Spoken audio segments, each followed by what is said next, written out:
क्या आपने कभी सोचा है कि मृत्यु के बाद आत्मा की वासनाएं कहां जाती है? क्या वे बस यूं ही हवा में खो जाती है या किसी अग्नि में जलती है?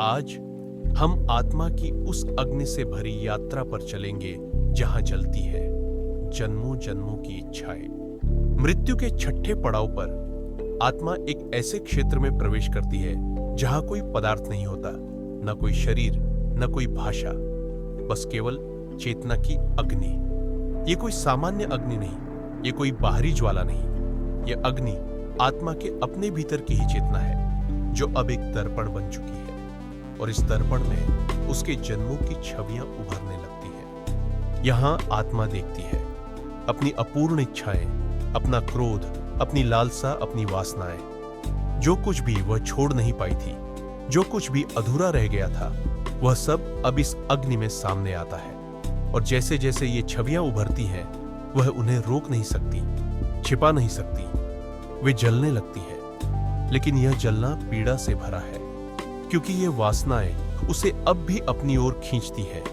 पर चेतना की यह अग्नि उन्हें स्वीकार नहीं करती।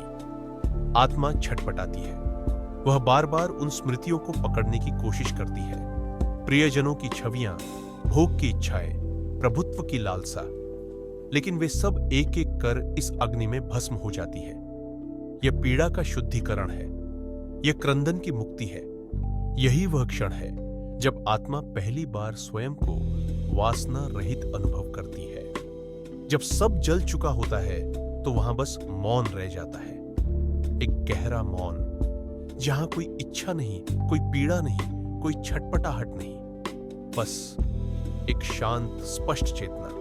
यही है छठा पड़ाव, जहां आत्मा अपने भीतर की सभी वासनाओं को भस्म करती है और अगले चरण की ओर हल्की होकर बढ़ती है। क्या आत्मा अब मुक्त है या आगे और भी अग्नि परीक्षाएं बाकी है? क्या चेतना की अग्नि ही आत्मा को मोक्ष दिलाएगी या कोई और रहस्य अब भी सामने आना बाकी है?